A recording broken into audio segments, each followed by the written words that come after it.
The Doctor in the TARDIS. Next stop, everywhere.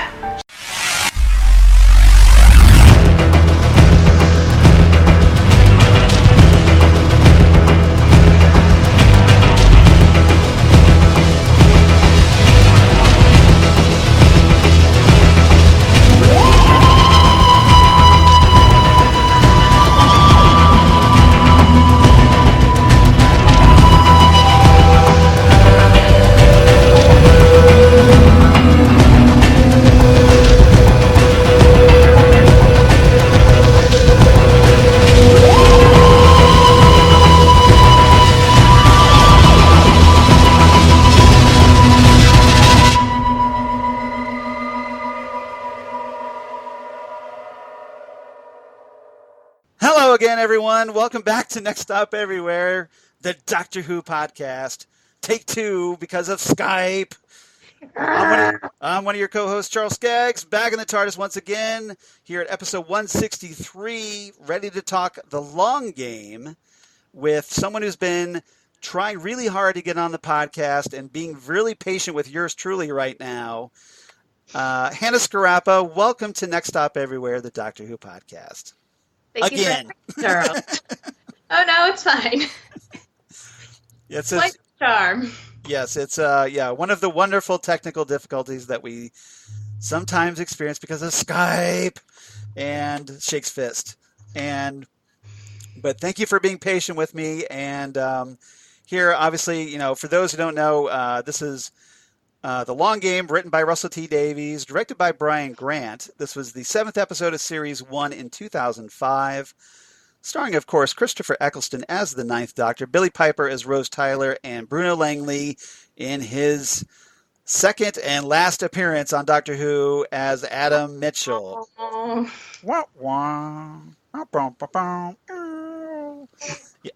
that was his big fail.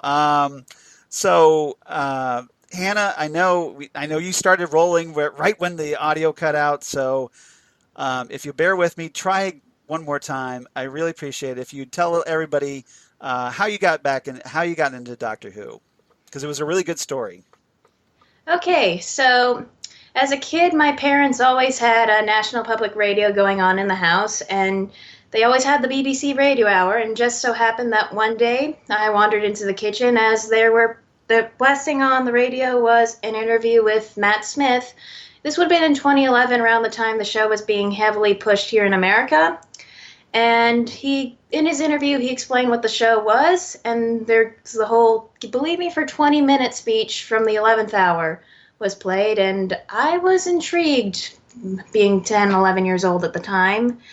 And then what happened next was I just so happened to be at a friend's house, and I caught the random episode of Let's Kill Hitler.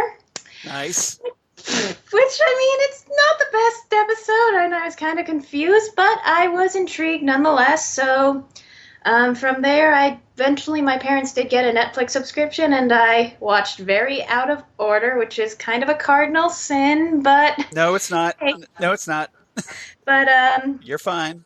Yeah, but then Matt Smith announced he was leaving, and I was admittedly not ready for Capaldi, because I'm like, nope, I can't do it. So I was kind of admittedly off the wagon for a while, and I did follow his run via social media, and then the Jodie Whittaker announcement happened, and I was like, oh, I'm going to have to watch this, aren't I? But I got back on, and once Series 11 was over, I had about new Doctor Who for 3 months, and I finished Capaldi stuff, so here I am today. Nice. Fantastic. Now, did you go back to any of the earlier Doctors? Oh, yeah. I have seen some. Recently, via iTunes and BritBox. So okay, that's good. I'm working my way through the classic era still. That's cool. That's cool. So is it safe to say that Matt Smith is your Doctor? Actually, no. That would be David Tennant. Oh, okay. So you're a 10th Doctor person, 10th Doctor fan. Yes, I don't like how his story ended, but Right. all my favorite stories tend to be in series 2 to 4. So Okay, for that's him, good. it's a new Who. All right, all right. So interesting that we're talking a ninth Doctor episode then instead of a 10th Doctor episode. Oh yes, But maybe at some future point you can come back and we can talk 10th Doctor. At oh some. yes. All right. So Okay, you know, yeah. So uh, this is a I definitely appreciate the fact that that okay, you didn't get into the Capaldi area at first, but then you went back and then you kind of checked it out. So what is your take on Jodie Whittaker? I guess is my next uh, question. it's Do you like not. her? Yes, I do very much so. I think some people. There's some things in series 11 I wasn't quite so happy with, but I liked it overall. But some people, online are taking it a bit too. Yeah, They're not my seriously. Yeah, favorites. Yeah. yeah. They're a So little. Yeah, I think that's just toxic fandom rearing its ugly head. yeah, the show is only made for me, and anything that isn't in the way I like it, it's bad, and Yeah, therefore, anyone yeah, who disagrees with me is wrong. yeah. Obviously, we've talked about that here. This horrible sense of fan entitlement that everything has to be their way or not at all. and Yeah. and it's very frustrating because I'm a fan of all the Doctors personally. I love them all in different ways, and I'm really enjoying Jodie Whittaker's run. I think she's a great Doctor, and I'm looking forward to Series 12. So, did you see the Series 12 trailers? Oh yes, I did. What did you think? What was your reaction to that? Oh, I was kind of dancing in my seat, and I was like, okay, hurry up, 2020, hurry up, 2020. so you're So, so you, so you you got pulled in. yeah. You got hooked by it. That was Yeah, good. though let's hope that 2020 is the year of Yaz, because quite frankly, there were some episodes where it's like, if you put a potted plant there, would the plot really change? I'm Right. sad to say it, but Yeah. No. That's one of the criticisms that we had was that Yaz severely underwritten in Series 11. She had some great episodes. Like Demons of the Punjab. That was really good for her. But or the what was it the one with the arachnids or arachnids in the UK. Yeah, that one. So because she had a little bit with her grandmother and her family. So that was good, but apart from that, yeah, she was very underwritten in my opinion, and I'd like to see her step out to the forefront a little bit more. Fingers crossed. yep. Yep. So we'll see. All right. So let's time travel back to 2005, before you even got into Doctor Who. I was eating crayons at this point. So I'm a little bit older than you, just a wee tad. So I got to watch this when it came out back in the day. Yeah. But I really enjoyed it, and I had fun rewatching it over the weekend. So long game, guest cast, of course, Simon Pegg as the editor, and if you're at all a sci-fi geek. Like myself, you know that Simon Pegg is very cool. He's been in a lot of different things. He was actually in another Doctor Who story. He played the character Don Chaney in a Big Finish audio adventure, Invaders from Mars, which is an Eighth Doctor Big Finish audio adventure with Paul McGann's Doctor. Very cool. He did that back in the day. And he was also in movies like Shaun of the Dead, Hot Fuzz. I love Hot Fuzz. That's a great movie, isn't it? Yeah.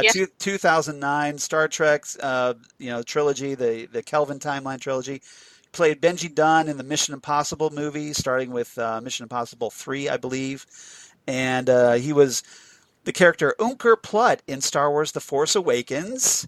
And that was him. Yeah, the one that kind of treats Rey horribly, doling out those food portions. That was Simon Pegg, believe it or not. And the Chamberlain recently in The Dark Crystal Age of Resistance, which is a very cool series on Netflix, especially if you're like an 80s geek like me, that bringing that series back, and he voiced one of the major characters in that revival on Netflix.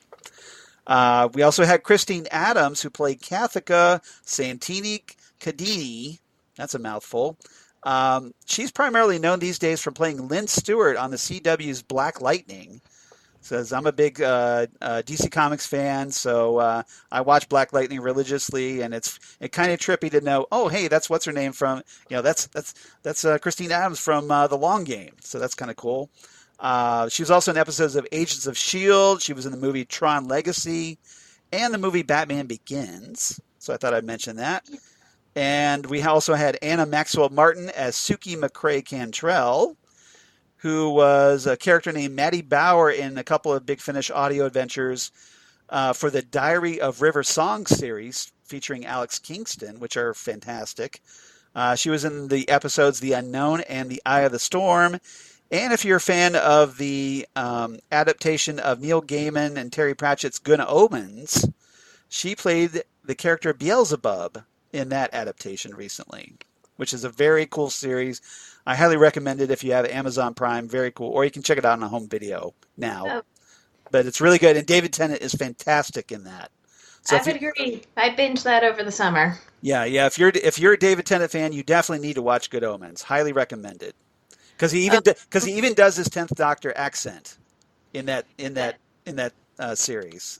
So ironically, his hair in Good Omens looks more like the 10th Doctor's hair than it does in The Day of the Doctor. Yes. As Wilf would say, it's all sticky-uppy. Yeah. Yeah. All right. Some trivia before we get started, just really quickly. The concept of the Long Game was originally submitted by Russell T Davies to the Doctor Who script office in the 1980s. And apparently in the book The Shooting Scripts, Russell T Davies claims that he originally wrote the episode from Adam's perspective, watching things from his point of view, kind of like how Rose did in the episode Rose, if you remember that. Kind of getting with Adam kind of being a gateway character to that Doctor Who world. And he basically, the premise was that in that original draft, he saw the Rose and the Doctor as enigmatic, frightening characters. And then he later gave this outline the working title Adam, and then later The Companion Who Couldn't. So a little trivia there. I think they went better with The Long Game. I think that's a much better title, personally. But yeah, I mean, if you compare it to like the whole, I suppose you could say, series arc, this is setting up what the parting of the ways and Bad Wolf with the whole shebang of Satellite 5. Yeah. Yeah, and what happens when the Doctor does not look back. Right. Yeah, there is definitely some consequences from this story. Like I said, it kind of establishes Satellite 5 as a setting, which we pick back up with Charles, yes. You're freezing. Yeah, I do kind of glitch up video okay, wise, but the audio was fine, so it was recording okay. But yep. I appreciate you telling me that, because hooray for Skype! Always giving me trouble. This is it kind of like you said, it does kind of have future connotations and brings a lot to it's interesting because it shows this is a companion with Adam, and we'll talk about Adam here in a minute, that he doesn't work out. And, as the Doctor, once he finds out that Adam went off and put this little door, as the Doctor refers to, in his forehead, obviously taking a little too much initiative and showing what kind of a danger he is, especially to time, the web of time. And so he essentially kicks Adam out of the TARDIS, and we'll talk about that here shortly.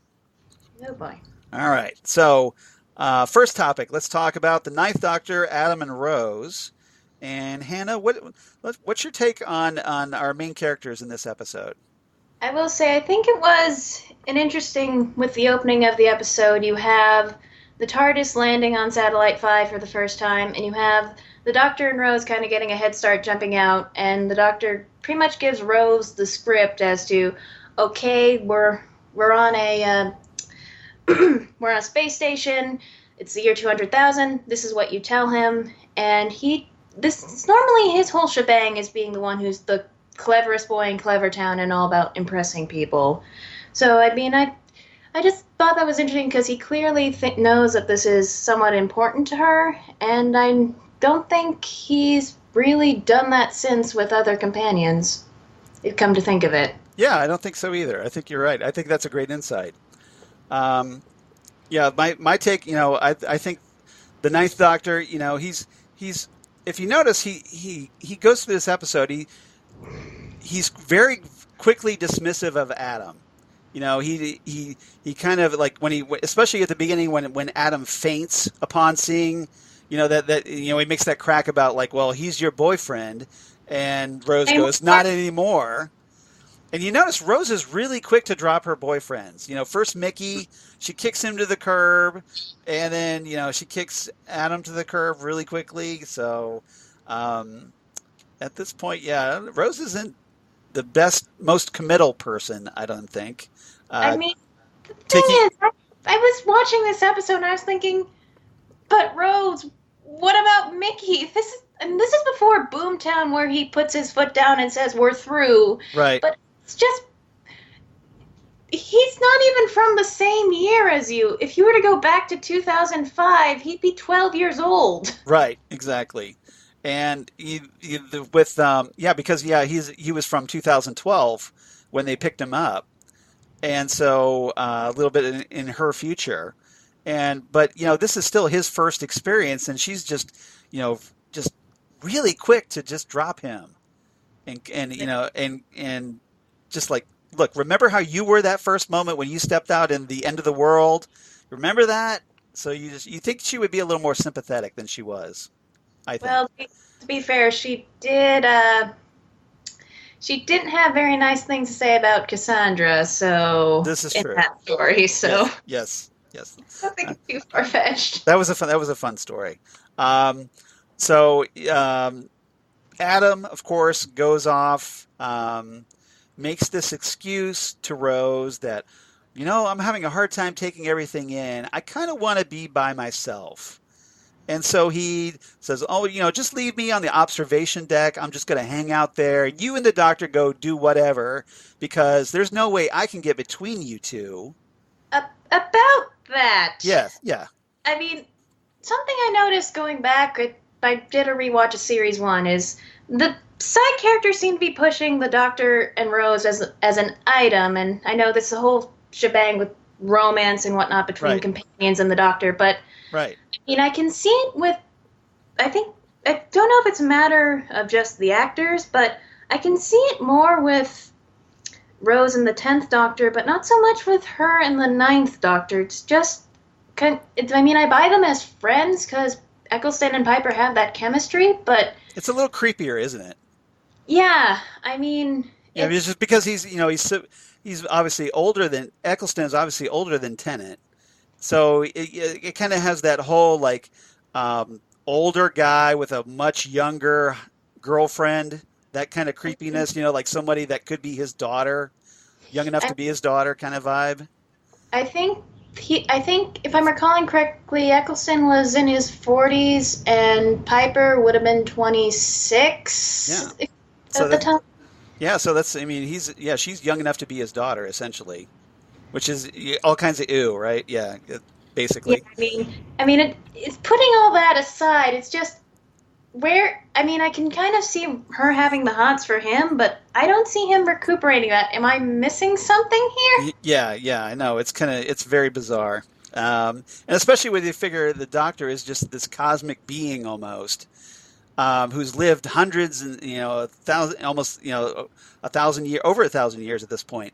And Rose is just this shop girl who's been on the planet maybe all of 2 decades, doesn't have a whole lot of experience. So you're kind of left wondering, at least I was, what exactly does that relationship have to offer one another? Rose obviously gets the Doctor's experience, and hey, here's this really cool guy who travels in time and space, but for the Doctor, Rose is just, a stray. Well, if you take into context at this point, he's been through the Time Wars and his people are dead. So sometimes I think people who've gone through trauma need a sort of an unbiased third party to just lay stuff out on. Okay. And if you look at that, Rose is her experience has pretty much just been growing up on the Powell estate in London. She doesn't know of all this cosmic boogaloo and whatnot, as you saw in Dalek, where she shows compassion towards the Dalek. Right. So, So is it your take that Rose kind of grounds the Doctor a little bit? Yeah, I mean, that kind of shifts in series 2 when we get smugness galore, but at the moment, at Yeah. least the Ninth brings Doctor, it yeah. brings this big this big Time Lord down to earth a little bit and kind of gives him a little bit of that different perspective that maybe he wouldn't consider Yeah. because he is, as we know, the time, especially now that we've gone through the whole War Doctor thing, that how damaged the Ninth Doctor is still from the Time War and still so angry about that maybe she's a more calming effect a little bit on him. Yeah. Okay. Yeah, I can totally buy that. I think that's a great analysis. Um, so anything else really about the Ninth Doctor, Adam and Rose? Oh wait, I guess we should talk about Adam. Obviously, Yeah. yeah, The yeah. elephant in the room. I kind of skipped the important parts with Adam. Okay, so Adam goes off because I was talking about the whole observation deck, and I got totally. This is what happens on the show. We get completely digressed on a different topic, and they're like, "Oh yeah, we got to get back to this." Okay, so getting back to the observation deck, Adam wanders off, finds out about floor 15. He goes down there. He finds this is apparently the surgery place where you can get chips installed. And at first he's a little hesitant about it. He's like, well, I don't have any money. And then he pulls out this little credit stick that the Doctor had kind of juiced up for him. And apparently he's got unlimited credit. So That bothered me. yeah, it's like, okay, you're I giving this guy who's never been anywhere in time and space unlimited credit to do whatever he wants. I mean, I don't think the Doctor knew he gave Adam unlimited credit, but I just want to know, how is that even possible? You give somebody infinite money. One of those sticks, if it fell into the wrong hands, could potentially destroy this society's economy. Right? Yes, exactly. A little irresponsible of the Doctor, which the Doctor tends to be from time to time. Because the Doctor doesn't always quite think it through, at least as far as the the human end of it. And Adam, of course, is the type that he takes advantage of these kinds of things. And so once he finds out he has this credit, he's kind of like, well, maybe you can hook me up with a chip to so that I can interface with his computers. And because he's already thinking about, well, how can I work this to my advantage? And so he gets the chip. The Doctor or the person there, the woman, I forget her name, but I think she's just listed as the nurse. Okay, the nurse. Yes, thank you. So the nurse essentially tries to coax him into taking the full little brain door, for lack of a better term. I don't know exactly what you want to call it, but essentially that little hole in the forehead where you snap your fingers and then the thing opens and exposes your brain, but it also allows you to get that information spike directly into your brain. And so he goes through that. He's kind of relieved that it was painless. It only took 10 minutes, and here I am. Now I can get all this stuff, and he gets this information and calls his answering machine back in 2012 using Rose's phone, which he pocketed for himself. So that was kind of the first hint of trouble, I think. Well, I mean, if you watch even in context with the previous story, he did not lift a finger to help Rose, so the inklings of him not being all that in a bag of chips were there to begin with, right, from my perspective. But I mean, I think in general with him, there's a sense of entitlement. He was a smart cookie to begin with, and he knows it. So he pretty much thinks, well, of course I can, since I'm since I'm here, I can do this without and not have any consequence to it. Right. So yeah. I want to know how all that information is supposed to end up on an answering machine. It doesn't seem like it would be all that compatible. Technology from, here we have what the year 200,000 is compatible with a 2012 answering machine. Okay. All right.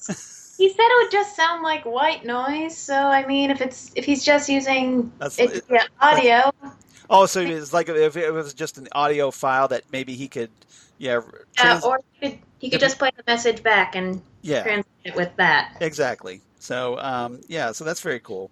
But yeah, apparently that was his plan, and then ultimately though, the doctor finds out about it because when the doctor and Rose are brought up um, all the way to floor 500, and they meet the editor, and we'll talk about the editor here in our third topic. That he finds out that Adam has essentially given up all the information that he's gained already. Knowing, he reveals that, oh, hey, the doctor's a time traveler and he has a time machine. It's called the TARDIS, and he and Rose, like the doctor's a time lord and Rose is from the past, and isn't that interesting? So, and the doctor is just livid at this point I mean, that what Adam has done and exposed everything. do you think what he ultimately did? I mean, not necessarily taking him home, but Right. pretty much leaving him at the mercy of the finger snap. Yes. I think that was a bit too excessive, or do you think that was perfectly within reason? I think it was a little irresponsible because, he makes this comment to Adam. He goes, well, you're going to have to cover your head and hide out because otherwise people are going to try and dissect you.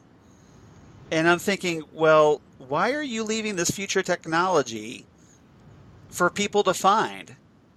I mean, I think there should have been at least Should he at least have the process reversed and then yeah, bring him back maybe? or at least a line of dialogue explaining why the doctor just couldn't point the sonic screwdriver and go, zzz, there, brain shut. And lock it. Yeah. I mean, I know this is I think I read somewhere this is the basis of like some comic that was done for the 50th anniversary where Adam comes back as a bad guy, but yeah, I actually read that. Because I'm a big comics geek, as you could probably see from the comic books behind me. But yeah, Doctor Who: Prisoner in Time. I'm glad you mentioned that. So Adam, I know this is another digression, so bear with me. This is what happens. There's this comic book publisher, IDW Publishing, had the rights to Doctor Who comics, and for the 50th anniversary, they did a 12-issue maxi series called Prisoner in Time, and you got to see all the various doctors, various companions, and there was kind of this mystery bad guy, and the mystery bad guy turned out to be Adam Mitchell, who apparently was seeking vengeance on the doctor because apparently his mother was ill and died. And Adam, one of the reasons apparently that he stole that technology, we're told, is that he was hoping to use that to make money so that he could give his mom treatment and help her. So essentially he blames the doctor for his mother's death. And it goes off on this huge plan to essentially capture the various doctors and their companions. I mean, what use would that information be in his immediate future, though? Because if it's information regarding the technology, like the microprocessor becoming redundant in the year 2019, right? Wouldn't he have to wait a few years in order to kind of capitalize on that investment? I'm just thinking this through. Well, you could probably start to invest in companies. I'm thinking that because it's kind of like, if you were playing the stock market, which companies to invest in so that you could become rich in the future. Like you could get in on that early because which ones are going to take off. And then presumably he can invest in companies that would have the materials to create all these processors. So, but then, you'd have to wait. You're like, okay, it's 2012. I need to wait till 2019 or whatever for this to really pay off. But at least I can start planning, I guess, is his reasoning. That I have 7 years head start on this. Hang in there for 7 years, Mom. Exactly. Yeah, just like, hold on. Don't die. But, you would think he would use some of that knowledge maybe that he could have helped his mom. But, yeah, it's It isn't essentially canon, obviously being from the comics, but it was a fun little story, and it was nice to actually do something more with Adam than these two episodes, Yeah, Dalek and the Long Game, because I think Adam has a potential as a character that could be brought back. What do you think? I mean, I suppose so. I feel like it was if we waited a bit. We would have waited a bit too long for that in comparison. I think if you were to bring him back, say with the 10th Doctor, Right. because it would be in more recent memory. Yeah. If he were to come back now, I mean, I don't know if people would be like, wait, who's this guy? Right. Right. He's essentially, he's the forgotten companion because he Yeah, wasn't around very long. Technically, he counts because hey, he traveled with the Doctor in the TARDIS, I and as listed it on Wikipedia technically page. technically he's a companion, but he wasn't around enough to really make a mark, any kind of a mark. Even some of the short-lived companions, like Bill was around for all of one season, but she's obviously has much more of an impact than Adam did. That's a crime, Yeah, it, too. it is. I thought she should at least gotten one more season. So I would have liked to have seen her with the Jodie Whittaker's 13th Doctor personally. Oh, yeah. I think she would have been a lot of fun, but Gosh darn turnovers. yeah, showrunners, yeah. So everybody wants their clean break. They wanted to do it their way, and so the next one after Chris Chibnall will be the same way. Don't worry. Yep. Yeah, that's That- just the nature of the beast, I think. And then by then, Chris Chibnall will be lionized, and he'll be, oh, the man Yeah, did no wrong. right, exactly. That's the thing with Who fandom. You're absolutely right because yeah, once the new showrunner comes in, everybody will be like, "Oh, I wish we had Chris Chibnall back. He was great." Because remember, they did that with Moffat. They couldn't wait to get rid of him fast enough, and then once Chibnall came in, they're like, "Can we have Chibnall back?"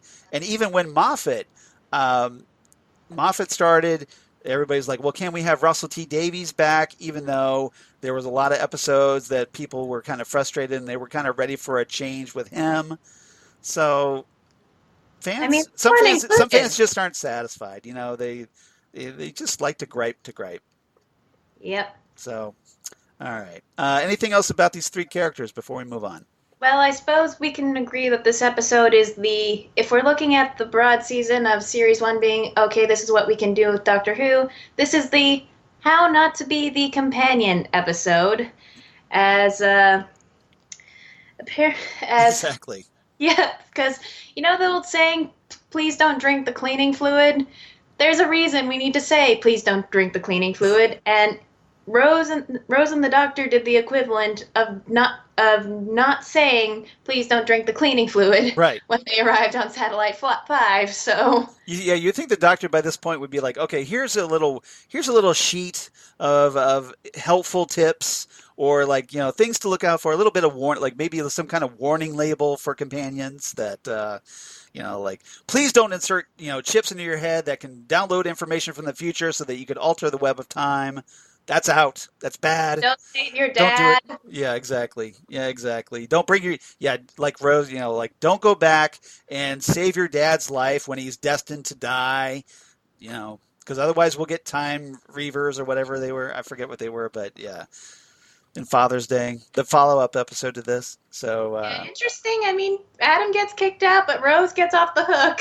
yeah, isn't that? Yeah, like somehow Rose gets a pass, even though she does something just as horrible. And you're like, hey, you caused all these people to blank out of existence.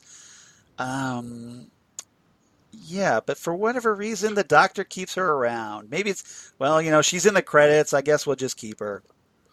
Her name's in the credits, so we don't want to change those. Her contract's good for another year. Exactly. We're kind of stuck with her. We'll make it work somehow. We'll figure it out. All right. Let's move on to our second topic. Let's talk about Kathika and Suki a little bit. So Kathika, just to kind of set this up, Kathika is a journalist. They're both, well, actually, both of them are really journalists. Kathika is the very ambitious, someone who has the chip in her head like Adam, but and really, really, really wants to be promoted. Suki's much more casual about it, but apparently Suki has a little dark secret of who she really is. So what did you make of these two characters? All right, so with Kathica, it's interesting that this entire episode is essentially a little self-contained character arc of her basically learning how to be a journalist. Obviously, I mean, you have the doctor teaching her on the sidelines as she's kind of complicit, and she rationalizes a lot the things that are wrong, and she just ignores them because I want that promotion. I want that promotion. And with the floor of was, if I recall correctly, the walls on floor 500 are paved with gold. Right. So, I mean, you get that interesting bit where the doctor's talking at her after I think it's after the first information spike, and he's going, actually, no, it's it's with the pipes. That's it, sorry. That's right. And it's pretty much, it's like, oh, why aren't there any aliens? Oh, it's because of a war here. Or why is it so hot? Oh, it's because something with the turbines. And it's just, You notice the doctor was all like, well, see, Rose is asking the right questions. Why aren't you? You're the reporter, right? Yeah, though, to be fair, that bit, Rose actually hadn't asked a ton of questions. But... No, she just observed like, hey, it's hot in here. It's an observation. It's not a question. It's like, hey, I'm feeling a little warm. Anybody feeling warm? That's a great insight. Okay. I mean, if anything, it's the difference between relaying the truth and relaying facts, if you will. I mean, not to use a certain term, but the quote-unquote alternative facts. Right. Yes. I mean, it's an unexpectedly relevant story 14 years later for it. Yeah, a little bit, in a very unsettling way, isn't it? Yeah. Yeah. You're like, there's Doctor Who kind of predicting the future once again. Thanks, Doctor Who. It's like, why don't you give us a little happier timeline, Doctor Who? Yeah, I mean, this is the year 200,000, so apparently things don't get better. Yeah. Isn't that encouraging? And so look forward to the future, kids, because everything's gonna be fine. There'll be a blob lording over us all. Exactly. With big, sharp, pointy teeth. All right, so with regards to Suki. Yeah, Suki. So Suki, she turns out to be something completely unexpected. We thought here she is this little mousy, kind of, understated character, and turns out she's got a bit of an agenda, as it turns out. The last of the Freedom 15. Yes. Though, let's say absolute credit to Anna Maxwell Martin, because I remember the first time I was watching this years ago on Netflix, I did not see this coming at all. And even in the way she carries herself when she's not speaking, she looks sort of spaced out, and you don't think she's the brightest tool. Right. Sharpest tool. Yeah, there you go. Instead. Yeah, exactly. I know what you meant. And I mean, when she reveals her identity as Eva, it's just like exactly. That. Oh, now something just popped up in my forehead. No. And let me close that. All right, there we go. Her posture straightens up, and she just takes on a more commanding voice, and it's incredible to watch. Though it's a shame it's just only like a minute and a half, though, because the Jaggerfest gets to her. But yeah. The question I want to know is, what exactly was her plan? Because she just walked up onto floor 500, not knowing what was up there, and decided, okay, this tiny laser gun's good. Yeah. It'll just do. Well, you notice she mentions that she just happened to apply on the off chance that it might work out. And much to Kathica's frustration, because Kathica's like, they took her instead of me. I'm obviously the better candidate. What's the deal? And Suki is just, she gets up there. Maybe she didn't really have a plan, because maybe she didn't expect to get up there. But obviously she's an agent for the Freedom 15. And so I think she had a goal to like, well, if there's an opportunity, I'll take advantage of it to help the cause. But maybe she didn't expect to get, oh, hey, you want to bring me up to the 500th floor, and I can finally figure out what's going on with this, the people that control us. Okay. And then she goes up there, and like you said, it's almost like a light switch. You flip it, and it's this great physical performance by Anna Maxwell Martin that she's able to kind of she steps out in this kind of rather unimpressive character, and then suddenly becomes very formidable. But unfortunately, she gets killed off far too soon. I would have liked to have seen a little bit more of the real Eva before she got killed. Yeah, instead of just the 2 minutes plus the little laser gun that goes pew, pew, pew. Yes. And it actually does go pew, pew, pew. Yes, I love that. I thought that was cute. So it was a little disappointing that we didn't get more with her, but Kathika eventually figures out her way up there to the 500th floor and to floor 500, and she sees Rose and the doctor. They're captured by the Jagrafests, and it was a great moment where the doctor is talking, but he's not talking to the Jagrafests. He's talking directly to Kathika, hidden on the other side of the room, going, okay, here's this is what's going on, and this, and this, and this, and you kind of need to tell people about this. And kind of do your job. And oh, by the way, this is also one giant life support system. Right. The Jagrafest really needs to stay cold. Yeah, you might want to do something about that temperature. It could really, really help a little bit. So Kathika's contribution is that she goes back and helps to stop the flow. Essentially what's happening is, and we'll talk about this when we talk about the Jagrafest, the Jagrafest is pumping heat down to the lower levels, and so Kathika's contribution is kind of to redirect it back upstairs, and Jagrafest no likey the hot temperature. I'm not really a fan, needless to say.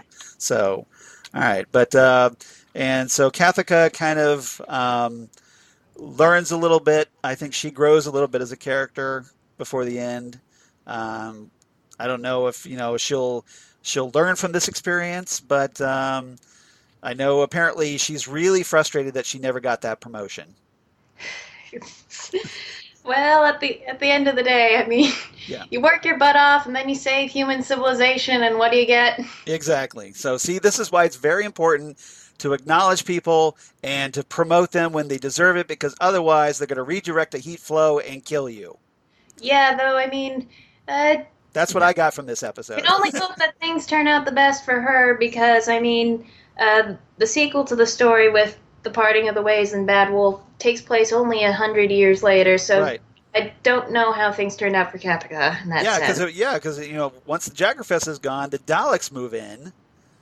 So how great is that? Like, we got rid of the Jagrafest, hooray! And all of a sudden, the Daleks show up, and you're like, oh, so yeah, a little bit of a. I heard there was a vacancy for Overlord. Yeah, humans. Essentially, it's this kind of moment.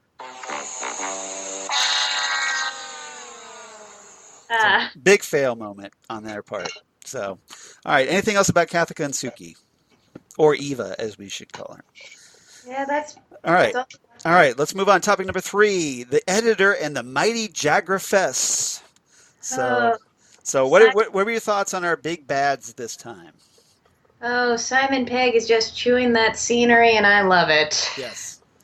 He can't do anything bad, can he? He's so much fun to watch, and he's a Doctor Who fan from back in the day, so he probably really geeked hard on this. I mean, he is playing essentially that businessman who's trying to always sell something and trying to please the higher ups with. I mean, obviously, he is the human representative of the coalition of this group of banks who are under the service of the Jagrafest, though I will admit, when I was watching him, this time around, I got some vibes of the Sim Master, at that bouncy kind of sing-song snap. And See that you keep popping that thing open in my forehead. Stop Oh, it. dang it. But yeah, he does have a Sim Master vibe. I never really thought about that, but you're right. Maybe it's just because of the goatee and the short cropped hair, Well, combed down. this was also written by Russell T Davies, so Yeah, I mean, maybe he just kind of likes that kind of guy, yeah, or at least that kind of bad guy. yeah, He the likes bad guy who knows that they're bad, but is having the time of their life doing it. exactly, and yeah, John Sim kind of chewed the scenery quite a bit as the master too, obviously. So how can you not though? You're a Doctor Who bad guy. How can you not chew that scenery up and enjoy it? At least I would if I had the opportunity. I know I would. So yeah, the editor is essentially the designated representative from the banks, like you said. His is essentially the Jaggerfest's handler. He's the guy that is like, okay, I know you want to do your whole big evil thing, but like I'm gonna help you, but this is how we're gonna do it. We essentially, he talks about how the empire behind all this is essentially controlling humans. Talking about how that humankind has been controlled by the mighty Jaggerfest, and they've been manipulating the news, creating a climate of fear, controlling the economy, and keeping the borders closed. And again, very prescient of 2019. A little bit too uncomfortable, right? Yeah. So, about how things are these days. So, yeah, sounds familiar, doesn't it? Once again, Doctor Who predicting the future. So essentially humanity has become enslaved without really knowing that they're slaves. Yeah, and the Doctor's not up for the philosophical debate. No, he's not really down with that, especially since Earth is his favorite planet, as we know. He's a little protective of it. And because for one thing, he's invested so much time into it by now, he feels a little protective of it and possessive, and it's like, don't you be messing with my people. I mean, we got to get to the year 5 billion somehow. Exactly. It's like all this work I do, I save all the Earth time and time again, and you want to keep messing this up. Yes. So I do wonder if the Jaggerfest as an entity was needed, considering, I mean, we see Simon Pegg as the editor doing all this stuff, barking the orders to the, I guess you could say the chip-controlled corpses at this point. Right. But the Jaggerfest is just sort of suspended from the ceiling and is gnashing around like the MGM Studios lion, just like roar, roar. I mean, now I want to see those opening credits. I want to see the MGM credits with the Jaggerfest. That would be hilarious. I mean, the editor says that the Jaggerfest does all this, but we don't see it. Yeah. And it's not verbal, so he can't tell us what he's doing. Right. So. The Jaggerfest is essentially, he's upper management that doesn't do a whole lot. Like in corporations, he's kind of there. He's kind of annoying. He talks a lot, but he doesn't really accomplish much. It's mostly up to his underling that does all the heavy lifting, the editor. And the editor is there to kind of placate the Jaggerfest, to essentially go like, okay, whatever, boss, I'm on it. Relax, just chill. I've got this. Don't worry. Just you keep barking your orders. I'm going to do my thing, and everybody will be happy. Don't worry. So I do wonder why the TARDIS did not translate what the Jaggerfest was going on about. Well, sometimes like in the Impossible Planet, there are if it's older than the TARDIS, maybe it doesn't translate very well. Something really old, but. Yeah. So at the time before the universe began, there was only the Beast and Jaggerfest hanging from his ceiling blob. Yeah, exactly. I don't know. He's just kind of hanging there, going like, I wish some people would come along. This is getting really dull. I'm just hanging here. Okay, I'm gonna count the dots on this ceiling over here, really bored out of his mind. And it's like, finally some people show up, and I can boss them around. Hooray. All right. But I'm not sure exactly what the Jaggerfest really brings apart from just looking very intimidating Yeah, as this kind of really angry zit on the ceiling. But I mean, I think the horror is the fourth great and powerful human empire, excuse right, me, right, is not being controlled by humans, and if you want to sell the point poem, you make the alien look at the least bit human as possible, and obviously you do that by taking away identifying humanoid characteristics such as the limbs and eyes. right. Not. And that's kind of one of the things that the editor is very good at is that he sees kind of where the troublemakers are and makes an effort to kind of take them off the board so they keep that control, I think. So, anything else about these characters? Anything else about the episode you want to talk about before we get into our favorite quotes? I think this one gets a kind of a bit of a bad rap unnecessarily. I mean, it's not a perfect episode, but which one is, in all honesty? That's I true. mean, That's true. I, A lot of people I'm sure would say Blink, but that one doesn't even have the Doctor in it a lot. So how is that really perfect? I mean, I think it's also an Eccleston episode, and it's a real shame that he was only the Doctor for the one series. So, I think any episode with him in it should be treasured, and I mean, while acknowledging the faults and Yeah, whatnot. I think this is a perfectly decent episode. I have nothing against this episode. I think there's obviously been much worse episodes of Doctor Who.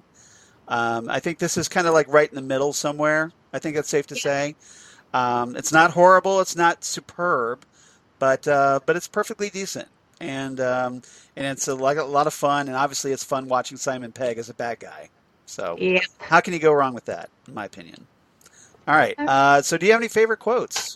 See, I got a couple. All right, go for it. So, this one, it's a kind of an exchange between the nurse and Adam. And it's, what, are you a student? And Adam replies, yes, yeah, I'm on a research project from the University of Mars. And the nurse replies, the Martian Boondocks. That's a good one. I remember that. That's good. Any others you got? This one from the editor. Create a climate of fear, and it's easy to keep the borders closed. It's just a matter of emphasis. The right word and the right broadcast repeated often enough can destabilize an economy, invent an enemy, and change a vote. Nice. That's good. Yeah. I liked the Doctor to Adam early on in the episode where he's kind of giving time travel instructions a little bit. And he goes, the thing is, Adam, time travel is like visiting Paris. You can't just read the guidebook. You've got to throw yourself in, eat the food, use the wrong verbs, get charged double, and end up kissing complete strangers. Or is that just me? Stop asking questions. Go and do it. So, little time travel advice from the Doctor on how to effectively time travel. I also liked Kathika and the Doctor, where she goes, come on, how can you get on board without knowing where you are? And the Doctor replies, look at me, I'm stupid. Oh, that's great. That was good. And then I have the Doctor and the Editor, where the Doctor says, you mean that thing's in charge of Satellite 5? And the Editor replies, that thing, as you put it, is in charge of the human race. For almost 100 years, mankind has been shaped and guided, his knowledge and ambitions strictly controlled by the broadcast news, edited by my superior, your master and humanity's guiding light, the mighty Jaggerfest of the holy Hadrojasic Maxa Rodenfro. I call him Max. That's a bit of a tongue twister, by the way. Apparently Simon Pegg had trouble with that, too, a little bit during the filming. Imagine. Yeah, it's a tough one. Do you have any other quotes? Just one more. It's okay, from go for it. From Adam's mother. Oh, let me look at you. Only 6 months. It's like I saw you yesterday. Time goes by just like that. Yep. Snap. and her face. Oh my god. That was it. I thought that was a fun way to end the episode. I like that. All right. So what's your rating for this one? I give this 8 out of 10 Kronk burgers. It's not the best, but it's not the worst, and it is perfectly sustainable. Decent, yeah. Yeah. Like Doctor Who comfort food. Yeah. Exactly. So we're in sync. I totally agree. I gave it 8 out of 10 Mighty Jagrafesses of the Holy Hadrojassic Maxarodonfoe. So, points to you for being able to say that. It's tricky, but I've had a lot of practice, I guess. I mean, I suppose which is harder to say, that or Raxacalico fallopatorius? I think the Mighty Jagrafess of the Holy Hadrojassic Maxarodonfoe is a little tougher than Raxacorico fallopatorius. But that's me. All right. Yes, I'm showing off. Haha. So, all right. So reverse the polarity this time.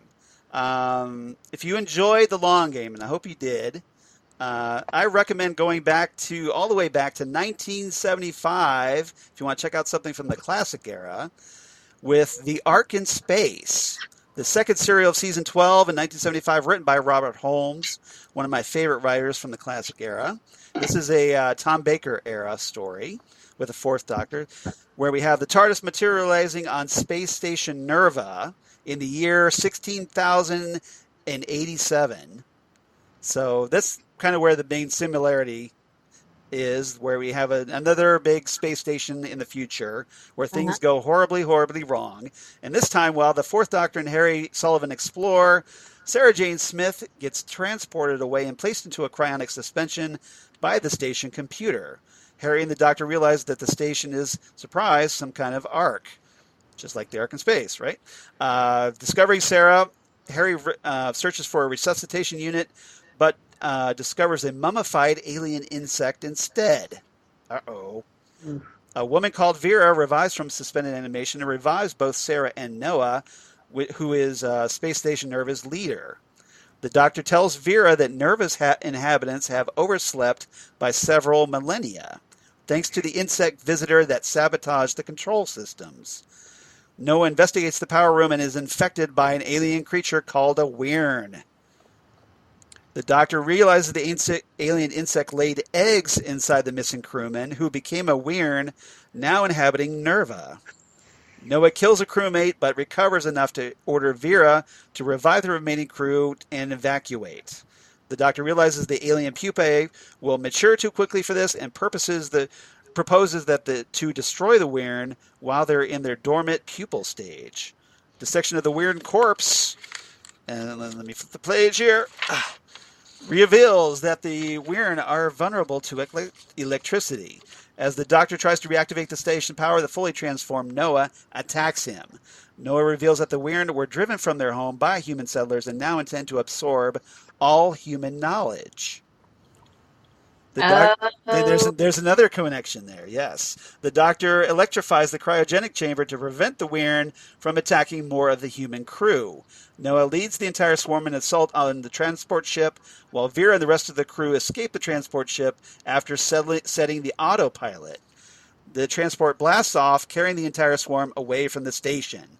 The Doctor wonders whether this was Noah's plan to save Nura after all. Maybe there was some kind of spark of humanity left inside him. Noah transmits one final goodbye to Vera before the transport explodes, with the entire Weird swarm on board. And in the final sequence, the TARDIS party teleport down to Earth to repair a receiver terminal that allows the Ark colonists to repopulate the Earth. The end. So, thank you. So if you enjoyed the long game, I definitely recommend checking out The Ark in Space.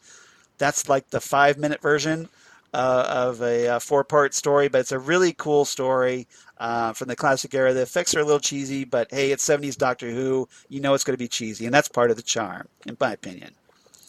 So we did get some listener feedback this week regarding the long game. So let's see here. Let me pull that up. Let's see. All right. So first and foremost, we have Holly Mack writing in. So hi, Holly. Hello, Holly. Your fellow special guest companion once upon a time here on Next Up Everywhere. So Holly writes in, Dear Charles and Hannah, forgot how much I enjoyed this episode when I first watched it. Rose and the Doctor and Adam touring Satellite 5. We get an early nod to the face of Bo. because he makes a quick cameo on a video screen. Adam seeing the room with the information spike. It's like he's planning to do a Biff/Marty McFly in Back to the Future Part 2 to get rich quick, and him pulling a fast one on Rose, saying that he's overwhelmed with what he's been seeing. The Jaggerfest was an interesting-looking monster. Of course, Adam would have a TARDIS key. Way to go, Kathika, and her trying to stop what was going on in Satellite 5. The Doctor calling Adam on what he's done and wanting to help himself on both the Doctor and Rose, leaving him with his mom. A good episode. I'll wrap it up here. Holly from Wisconsin. So, thumbs up from Holly. So, thank you, Holly, for writing in. We always love hearing from Holly. And also we have David K. Proctor writing in about the long game, where David writes in, says, love me some 10. I think he means 9. I am always... If you count the War Doctor, maybe. Maybe, yeah, maybe. I know that's a lot of fan debate right there about how to count the Doctors. But it's like you go by the actors that have portrayed the Doctor in live action. So yeah. 1, 2, 3, 4, 5, 6, 7, 8. War, 9, 10, 11, 12, 13. That's how you do it. I am always saddened when I think about how short Christopher Eccleston's time was on Doctor Who. He was my doctor for New Who for sure. Oh, okay, so he's David's doctor. That's cool. Mostly because I loved classic Doctor Who, and when they came out with a new Doctor Who, it hit every nostalgic nerve in my body. I couldn't get enough. Don't get me wrong, David Tennant was a great doctor, and if you told me I was doomed to only watch one doctor for the rest of eternity, I would choose Tennant because of his volume of work. That makes sense. More Doctor Who episodes, right? Billie Piper, Rose Tyler, my favorite companion. I like this episode in that it shows the future is not perfect, and as a comparison today, it is not perfect. That's one of the things we talked about. It also shows that with a little effort and somebody standing up for what's right, we can certainly make it better. It's a very optimistic attitude. The runaway media is certainly a symbol of something that's going on today. Yes, it is. You cannot become mindless and you just suck up what you're told and not look into it yourself. I have to admit, I would probably go for the brain thing and get kicked off the TARDIS. I am such a gadget hound. So you would be a companion that failed. That'd be really inconvenient, though, every time somebody snaps in public. Yes, exactly. Unless you change the default setting somehow. But well, just avoid people doing renditions of "Oh, Danny Boy," then. Exactly. Yeah, stay away from funerals or wakes, I guess. Simon Pegg, one more thing uniting the fandoms of Doctor Who and Star Trek. You guys do a really good job of keeping us interested in shows that were on more than a decade ago. Thank you very much. And keeping the excitement level high even when there is no new Who. That's our job, right? Keep up the good work, and I look forward to hearing the next episode. Almost forgot, I give this 8.5 big holes in the head. Thanks, David K. Proctor. Thank you, David, and thanks for the kind words. Really appreciate it. We try. That's what we do. It's been a long hiatus again. The light is at the end of the tunnel. It is coming. Exactly. Over. Just wait for New Year's Day. We're getting there. Just hang in a little bit longer, a few more weeks, and we'll have new Doctor Who. So stay tuned. We got you covered. We're already making plans for our new Who reviews. But really great to hear from you, David and Holly. We really appreciate it. And thanks for giving a little quick shout out to Hannah in the process. So very cool. So if you want to be like Holly and David, and please do, drop us a line at nextstopeverywheresmg@gmail.com. That's nextstopeverywheresmg for Southgate Media Group. We definitely appreciate that. At gmail.com, or on the Twitter machine at nextstopsmg, or on Facebook, the Next Stop Everywhere, the Doctor Who podcast, conveniently enough, and on Instagram at Next Stop Everywhere podcast on the Insta. We definitely appreciate that. Hannah, where can they reach you on the interwebs if you want? I am on Twitter at hskorapa. That is HSKORAPA. Nowadays, I mostly talk Doctor Who, but occasionally throw in other musings and brown geeky stuff. I'm also on Facebook, Hannah Skorapa, and I'm also on Instagram at My Lady of Sass. Excellent. Nice. All right. As for me, of course, at Charles Skaggs on Twitter, at Charles Skaggs on Instagram, Facebook, Charles Skaggs in Hilliard, Ohio, and my blog at Geeky Things. Wait for it. Damn good coffee. And hot. Damn good coffee and hot, where I talk about all the stuff we talk about here on Next Stop Everywhere, including Doctor Who, Torchwood, Sarah Jane Adventures, the new Jodie Whittaker era, with our Series 12 episodes coming up. We'll be definitely talking about those. News and my other podcasts for Southgate Media, including, Titan Talk, the Titans podcast, which I'm finishing up. You just finished Titan Season 2. That's on DC Universe. Did that with Jesse Jackson. And wrapping that up, the Phantom Zone podcast that I also do with Jesse, where we just talked an episode of Watchmen right before this podcast right now. And we're going to be watching the Watchmen finale tonight on HBO and talking about that. And then we're going to be talking more Crisis on Infinite Earths, because DJ Nick was kind enough to join us on part 1 of our Crisis discussion that recently got posted over the weekend. So if you're a big fan of those CW shows, the Arrowverse shows, please check those out. I think you have a fun. We had a ball talking about that for like an hour and a half. It was a lot of fun. The Burt Ward cameo, though. Exactly. Holy crimson skies of death! That was epic. All kinds of epic. And then, of course, Ghost with the Twin Peaks podcast to do with Zan Sprouse, whom you've heard here on Next Stop Everywhere. Everybody loves Zan. She's great. We obviously talk on that Twin Peaks, David Lynch, and a crap ton of pop culture references, because we really digress. You think we digress bad on this show, we really digress on that show. But we have a lot of fun, and if you enjoyed Zan talking with me, you'll definitely like us on Ghostwood. So please check us out. We definitely appreciate it. And other than that, next time on Next Stop Everywhere, we've been a little cagey about what we're going to do next week for our big... See, Doctor Who isn't going to be doing a Christmas special, but don't worry, Next Stop Everywhere has your back. And Jesse's back next week, and we're going to talk A Christmas Carol. Ooh, that's fun. Which is my personal favorite Christmas special of the modern era. I really love this story, so surprise, I'm going to give it a really good rating. And this is a tour de force by Matt Smith, and just really great all around.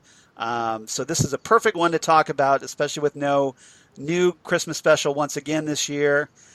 So we're going to try to fill the void a little bit, and we're going to record this on the 22nd of December and try and release this on Christmas Day. So just like if it was a Christmas special, if we actually got to do our own Doctor Who Christmas special. So come on back on December 25th, Christmas Day. We're going to talk the Christmas Carol, and I think it's going to be a lot of fun. So that's going to bring in the season. Yeah, and that'll be our last episode for 2019 because, Jodie Whittaker's back.